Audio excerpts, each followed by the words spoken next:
अल्लाहुम्मा सल्ली अला मुहम्मद व अला आले मुहम्मद कमा सल्लैता अला इब्राहीम व अला आले इब्राहीम इन्नका हमीदुम मजीद।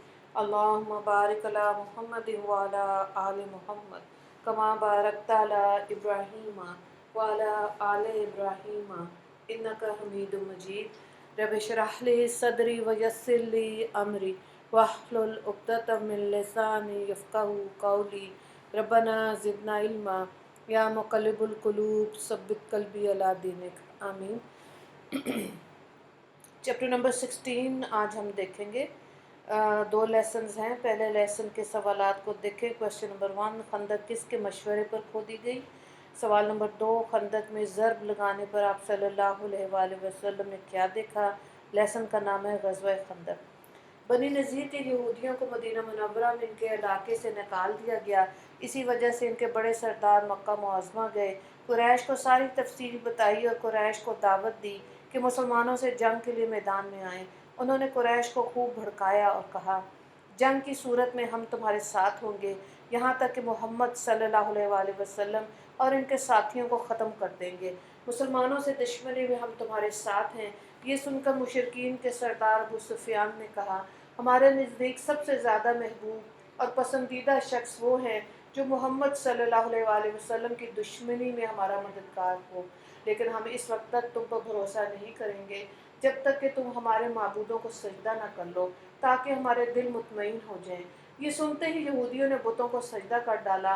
अब कुरैश ने कहा, ए यहूदियों, तुम अहले किताब हो और तुम्हारी किताब सबसे पहली किताब है, इसलिए तुम्हारा इल्म भी सबसे ज़्यादा। लिहाजा तुम बताओ, हमारा दीन बेहतर है या मोहम्मद सल्लल्लाहु अलैहि वसल्लम का। यहूदियों ने जवाब में कहा, तुम्हारा दीन मोहम्मद के दीन से बेहतर है और हक़ व सदाकत में तुम लोग इनसे कहीं ज़्यादा बढ़े हुए हो। यहूदियों का जवाब सुनकर कुरैश खुश हो गए। नबी अकरम सल्लल्लाहु अलैहि वसल्लम से जिन्होंने जंग का मशवरा दिया था वो भी उन्होंने कबूल कर लिया। चुनाचे उसी वक्त कुरैश के 50 नौजवान निकले। उन्होंने खाना काबा का पर्दा पकड़कर और इसको अपने सीने से लगाकर ये हल्फ दिया कि वक्त पर एक दूसरे को दगा नहीं देंगे जब तक इनमें से एक शख्स भी बाकी है मोहम्मद सल्लल्लाहु अलैहि वसल्लम के खिलाफ मुत्तहद रहेंगे। अब कुरैश ने जंग की तैयारियां शुरू कर दी। यहूदियों ने भी कबाइल को साथ में लाने की कोशिश जारी की। इस तरह एक बड़ा लश्कर मुसलमानों के खिलाफ तैयार हो गया। हज़रत सल्लल्लाहु अलैहि वसल्लम को कुफ़ार की तैयारों की इत्तलाआत मौसूल हुई तो सहाबा कराम रज़ी अल्लाह अन्हुम को मशवरे के लिए तलब कर लिया गया। आप सल्लल्लाहु अलैहि वसल्लम ने दुश्मन की जंगी तैयारियों के बारे में बताया। फिर इससे मशवरा तलब फरमाया कि हम मदीना मुनव्वरा में रहकर दुश्मन का मुकाबला करें या बाहर निकल कर करें। इस पर हज़रत सुलेमान फ़ारसी रज़ी अल्लाह ताला अन्हु ने मशवरा दिया, ए अल्लाह के रसूल, अपने मुल्क फ़ारिस में जब हमें दुश्मन का खौफ होता था तो शहर के गिर्द खंदक खोद लिया करते थे। हज़रत सुलेमान फ़ारसी रज़ी अल्लाह ताला अन्हो का ये मशवरा सभी को पसंद आया। चुनाचे मदीना मुनव्वरा के गिर्द खंदक खोदने का काम शुरू कर दिया। सब सहाबा रज़ी अल्लाह ताला हमने खंदक की खुदाई में हिस्सा लिया। खुद हजूर नबी करीम सल्लल्लाहु अलैहि वसल्लम ने भी खंदक खोदी। खंदक की खुदाई के दौरान सहाबा कराम रज़ी अल्लाह ताला अन्हुम को भूख ने सताया। वो ज़माना आम तंगदस्ती का था। खुदाई के दौरान एक जगह सख्त पथरीली ज़मीन आ गई। सहाबा कराम रज़ी अल्लाह अन्हुम इस जगह खुदाई ना कर सके। आखिर हजूर अकरम सल्लल्लाहु अलैहि वसल्लम खबर की गई। आप सल्लल्लाहु अलैहि वसल्लम ने कुदाल अपने हाथ में ली और इस जगह मारी। एक ही ज़रब में वो पथरीली ज़मीन रेत की तरफ भर भरा गई। ज़रब लगाने के दौरान रोशनी की झमाके से नज़र आए। सहाबा कराम रज़ी अल्लाह ताला अन्हुम ने इनके बारे में पूछा कि रोशनी के झमाके कैसे थे। तो आप सल्लल्लाहु अलैहि वसल्लम ने इरशाद फरमाया, पहले झमाके में अल्लाह ताला ने मुझे यमन की फ़तह की खबर दी, दूसरे में अल्लाह ताला ने मुझे शाम और मगरिब पर गलबा अता फरमाने की इत्तला दी और तीसरे झमाके के ज़रिए अल्लाह ताला ने मशरिक़ की फ़तह मुझे दिखाई। सुभान अल्लाह।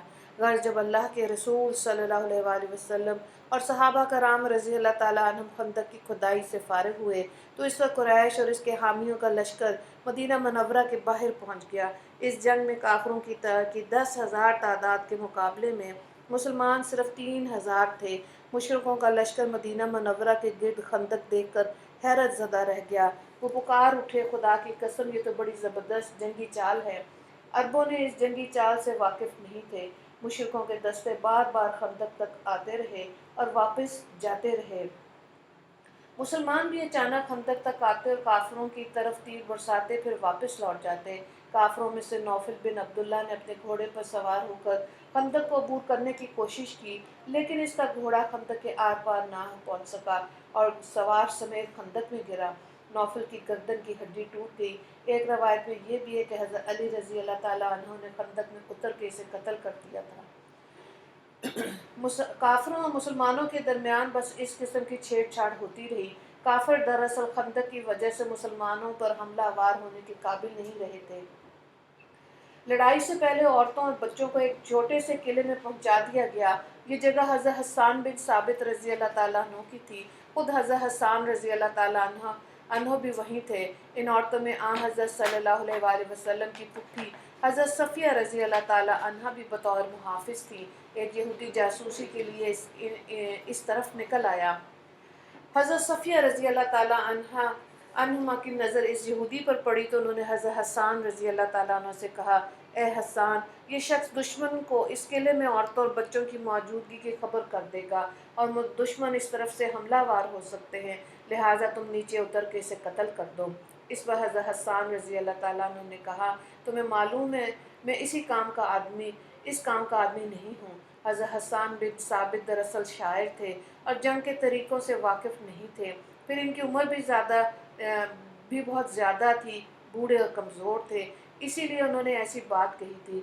हज़रत सफ़िया रज़ी अल्लाह ताला अन्हु ने जब ये देखा कि हसन रज़ी अल्लाह ताला अन्हु ये काम नहीं करेंगे, तो उन्होंने एक मोटा सा डंडा उठा लिया, नीचे उतर आईं, खामोशी से इसके पीछे गईं। अचानक इस पर हमलावर हुईं। उन्होंने डंडे के कई वार इस पर किए, यहाँ तक कि वो ख़त्म हो गया। फिर तलवार से इसका सर काट कर इन यहूदियों की तरफ उछाल दिया जो इसके पीछे आ रहे थे। वो सब खौफजदा होकर भाग गए। उधर मुशरिकों में से चंद लोग आगे बढ़े। उन्होंने खंदक अबूर करने के लिए अपने घोड़ों को दूर ले जाकर खूब दौड़ाया और जंग खंदक की चौड़ाई कम थी उस जगह से लंबी छलांग लगाकर आखिर खंदक पार करने में कामयाब हो गए। इन लोगों में उमर बिन अबिद भी था। वो अरब का मशहूर पहलवान था। इसके बारे में मशहूर था कि वो बहुत बहादुर है और अकेला 1000 आदमियों के लिए काफ़ी है।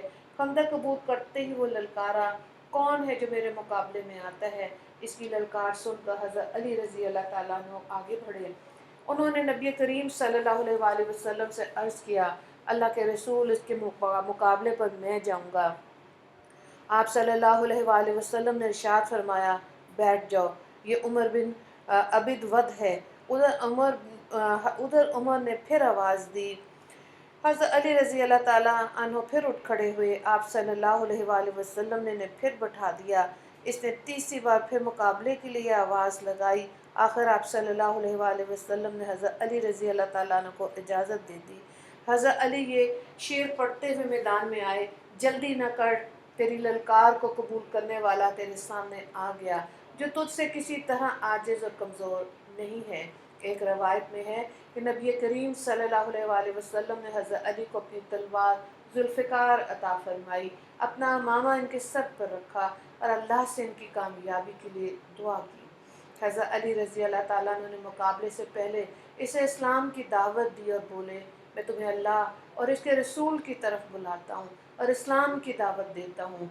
इसने इनकार किया और कहा, भतीजे, मैं तुम्हें कत्ल करना नहीं चाहता, वापस लौट जाओ। जवाब में हज़रत अली रज़ी अल्लाह ताला अन्हु ने फरमाया, लेकिन मैं तो तुम्हें कत्ल करना चाहता हूँ। ये सुनकर उमर बिन अबिद वद को गुस्सा आया। वो इस वक्त पूरी तरह लोहे में गर्क था, चेहरे भी खुद में छुपा हुआ था। वो घोड़े से कूद पड़ा और तलवार सौंध कर इनकी तरफ बढ़ा। इसकी तलवार से खुद को बचाने के लिए हज़रत अली रज़ी अल्लाह ताला अन्हु ने फ़ौरन ढाल आगे कर दी। उमर की तलवार ढाल पर पड़ी, ढाल फट गई। तलवार हज़रत अली रज़ी अल्लाह ताला अन्हु की पेशानी तक पहुंच गई, पेशानी पर ज़ख्म आ गया। अगला लेसन देखें, ग़ज़वा खंदक के वाक़यात। सवाल नंबर 1, क़ज़ा नमाज कैसे पढ़ी गई। सवाल नंबर 2, आप सल्लल्लाहु अलैहि वसल्लम ने क्या दुआ की, कैसे कबूल हुई। عمر کو کے وار سے حضرت علی رضی اللہ تعالیٰ عنہ کی پیشانی سے خون بہہ نکلا، مگر انہوں نے فوراً جوابی حملہ کیا۔ عمر بن عبد ود کی گردن کے نچلے حصے پر ان کی تلوار لگی، تلوار ہنسلی کی ہڈی کو کاٹتی چلی گئی، وہ خاک و خون میں لوٹتا نظر آیا۔ مسلمانوں نے اللہ اکبر کا نعرہ لگایا۔ آپ صلی اللہ علیہ وآلہ وسلم نے یہ نعرہ سنا تو جان لیا کہ حضرت علی نے عمر کو قتل کر دیا۔ اس کے گرتے ہی جو لوگ اس کے ساتھ آئے ہوئے تھے واپس بھاگے۔ حضرت زبیر رضی اللہ تعالیٰ عنہ نے ان کا پیچھا کیا اور بھاگتے ہوئے کافر پر تلوار کا وار کیا اور ٹکڑے ہو گیا۔ حضرت زبیر رضی اللہ تعالیٰ عنہ کی تلوار اس کے سر سے ہوتی ہوئی کولے تک پہنچ گئی۔ اس پر بعض مسلمانوں نے حضرت زبیر سے کہا، اے ابا عبداللہ، ہم نے تمہاری تلوار جیسی کاٹ کسی کی نہیں دیکھی، اللہ کی قسم یہ تلوار کا نہیں، تلوار چلانے والے کا کمال ہے۔ تمام دن جنگ ہوتی رہی، خندق کے ہر حصے پر لڑائی جاری رہی۔ اس وجہ سے آپ صلی اللہ علیہ وآلہ وسلم اور کوئی مسلمان بھی ظہر سے عشاء تک کوئی نماز نہ پڑھ سکا۔ اس صورتحال کی وجہ سے مسلمان بار بار کہتے رہے، ہم نماز نہیں پڑھ سکے۔ یہ سن کر حضور صلی اللہ علیہ وآلہ وسلم فرماتے ہیں، نہ ہی میں پڑھ سکا۔ آخر جنگ رکنے پر حضور اکرم صلی اللہ علیہ وآلہ وسلم نے حضرت بلال رضی اللہ تعالیٰ عنہ کو اذان دینے کا حکم دیا۔ انہوں نے ظہر کی تکبیر کہی اور حضور صلی اللہ علیہ وآلہ وسلم نے نماز پڑھائی۔ اس کے فوراً بعد حضرت بلال رضی اللہ تعالیٰ عنہ نے عصر کی تکبیر پڑھی اور حضور اکرم صلی اللہ علیہ وآلہ وسلم نے عصر کی نماز پڑھائی۔ اسی طرح مغرب و عشاء کی نمازیں باجماعت قضا پڑھی گئیں۔ خندق کی لڑائی مسلسل جاری رہی۔ ایک روز خالد بن ولید نے مشرکوں کے ایک دستے کے ساتھ حملہ کیا، لیکن اس طرف اس وقت حضرت اسید بن حضیر رضی اللہ تعالیٰ عنہ 200 سواروں کے ساتھ موجود تھے۔ جو ہی خالد بن ولید نے اپنے دستے کے ساتھ خندق پار کی، یہ ان کے سامنے آ گئے۔ اس طرح خالد بن ولید ناکام لوٹ گئے۔ اس صورتحال نے طول پکڑا، صحابہ کرام رضی اللہ تعالیٰ عنہم پریشان ہو گئے۔ آخر حضور اکرم صلی اللہ علیہ وآلہ وسلم نے اللہ تعالیٰ سے دعا فرمائی۔ اس کے جواب میں حضرت جبرائیل علیہ السلام آئے اور خوشخبری سنائی کہ اللہ تعالیٰ دشمن پہ ہوا کا طوفان نازل فرمائے گا۔ طوفان کے ساتھ اللہ اپنے لشکر فرشتے بھی ان پر نازل کرے گا۔ رسول اللہ صلی اللہ علیہ وآلہ وسلم نے صحابہ کرام رضی اللہ تعالیٰ عنہم کو یہ خبر دی۔ سب نے اللہ کا شکر ادا کیا۔ رسول اللہ صلی اللہ علیہ وآلہ وسلم کی یہ دعا بدھ کے دن ظہر اور عصر کے درمیان قبول ہوئی۔ آخر سرخ آندھی کے طوفان نے مشرکوں کو آ لیا۔ ان دونوں موسم یوں بھی سرد تھا، ادھر سے انہیں اس سرد طوفان نے گھیر لیا۔ مشرکوں کے خیمے الٹ گئے، برتن الٹ گئے، ہوا کی شدت تھپیڑوں نے ہر چیز ادھر سے ادھر کر دی۔ لوگ سامان کے اوپر اور سامان لوگوں کے اوپر آ گرا۔ پھر تیز ہوا سے اس قدر ریت اڑی کہ ان میں سے نہ جانے کتنے ریت میں دفن ہو گئے۔ ریت کی وجہ سے آگ بجھ گئی، چولہے ٹھنڈے ہو گئے۔ آگ بجھنے سے اندھیرے نے گویا نے نگل لیا۔ یہ اللہ کا عذاب تھا جو فرشتوں نے ان پر نازل کیا۔ وہ دھرم بھرم ہو گئے۔ اللہ تعالیٰ ارشاد فرماتے ہیں، پھر ہم نے ان پر ایک آندھی اور ایسی فوج بھیجی جو تمہیں دکھائی نہیں دیتی تھی، اور اللہ تعالیٰ تمہارے اعمال کو دیکھتے تھے۔ سورہ احزاب۔ جہاں تک فرشتوں کا تعلق ہے تو اس سلسلے میں اصل بات یہ کہ انہوں نے خود جنگ میں شرکت نہیں کی، بلکہ اپنی موجودگی سے مشرکوں کے دلوں میں خوف اور رعب پیدا کر دیا۔ اور اس رات جو ہوا چلی تھی اس کا نام باد صبا ہے، یعنی وہ ہوا جو سخت سرد رات میں چلے۔ چنانچہ آپ صلی اللہ علیہ وآلہ وسلم نے ارشاد فرمایا، باد صبا سے میری مدد کی گئی اور ہوائے زرد کے ذریعے اس قوم کو تباہ کیا گیا۔ ہوائے زرد نے مشرکوں کی آنکھوں میں گرد و غبار بھر دیا اور ان کی آنکھیں بند ہو گئیں۔ یہ طوفان بہت دیر تک مسلسل جاری رہا تھا۔ ساتھ ہی نبی اکرم صلی اللہ علیہ وآلہ وسلم کو مشرکوں میں پھوٹ پڑنے کے بارے میں پتہ چلا۔ وہ ایسے کہ آپ صلی اللہ علیہ وآلہ وسلم نے اعلان فرمایا تھا کہ کون ہے جو ہمیں دشمنوں کی خبر لائے۔ اس پر سیدنا زبیر رضی اللہ تعالیٰ عنہ اٹھے اور عرض کیا، اللہ کے رسول میں جاؤں گا۔ آپ صلی اللہ علیہ وآلہ وسلم نے یہ سوال 3 مرتبہ دہرایا۔ تینوں مرتبہ زبیر رضی اللہ تعالیٰ عنہ ہی بولے۔ آخر آپ صلی اللہ علیہ وآلہ وسلم نے ارشاد فرمایا، ہر نبی کے حواری یعنی مددگار ہوتے ہیں، میرے حواری زبیر ہیں۔ پھر آپ صلی اللہ علیہ وآلہ وسلم نے حضرت حذیفہ بن یمان رضی اللہ تعالیٰ عنہ کو اس کام کے لیے روانہ فرمایا۔ تھکن کی وجہ سے میں اتنی طاقت نہیں تھی کہ جا سکتے، لیکن حضور اقدس صلی اللہ علیہ وآلہ وسلم نے ان کے لیے دعا فرمائی، جاؤ، اللہ تعالیٰ تمہارے سامنے سے، پیچھے سے، دائیں اور بائیں سے تمہاری حفاظت فرمائے اور تم خیریت سے لوٹ کر ہمارے پاس آؤ۔ یہ وہاں سے چل کر دشمن کے پڑاؤ میں پہنچ گئے۔ وہاں انہوں نے ابو سفیان کو کہتے سنا، اے گروہ قریش، ہر شخص اپنے ہم نشینوں سے ہوشیار رہے اور جاسوسوں سے پوری طرح خبردار رہے۔ پھر اس نے کہا، اے قریش، ہم نہایت برے حالات کا شکار ہو گئے ہیں، ہمارے جانور ہلاک ہو گئے، بنو قریظہ کے یہودیوں نے ہمیں دغا دیا اور ان کی طرف سے ناخوشگوار باتیں سننے میں آئیں، اوپر سے اس طوفانی ہوا نے جو تباہ کاری کی وہ تم لوگ دیکھ ہی رہے ہو، اس لیے واپس چلے جاؤ، میں بھی واپس جا رہا ہوں۔ حذیفہ رضی اللہ تعالیٰ عنہ یہ خبریں لے کر آئے تو نبی اکرم صلی اللہ علیہ وآلہ وسلم نماز پڑھ رہے تھے۔ آپ صلی اللہ علیہ وآلہ وسلم نماز سے فارغ ہوئے تو انہوں نے دشمن کا حال سنایا۔ آپ صلی اللہ علیہ وآلہ وسلم ہنس پڑے، یہاں تک کہ رات کی تاریکی میں آپ صلی اللہ علیہ وآلہ وسلم کے دام مبارک نظر آنے لگے۔ جب کفار کا لشکر مدینہ منورہ سے بدحواس ہو کر بھاگا، تب اللہ کے رسول صلی اللہ علیہ وآلہ وسلم نے فرمایا، اب یہ آئندہ ہم پر حملہ آور نہیں ہوں گے، بلکہ ہم ان پر حملہ کریں گے۔ خندق کی جنگ کے موقع پر کچھ خاص واقعات پیش آئے۔ جب خندق کھودی جا رہی تھی تو اس دوران ایک صحابی بشیر ابن سعد رضی اللہ تعالیٰ عنہ کی بیٹی ایک پیالے میں کچھ کھجوریں لائی۔ یہ کھجوریں وہ اپنے باپ اور ماموں کے لیے لائی تھیں۔ حضور اکرم صلی اللہ علیہ وآلہ وسلم کی نظر ان کھجوروں پر پڑی تو فرمایا، کھجوریں ادھر لاؤ۔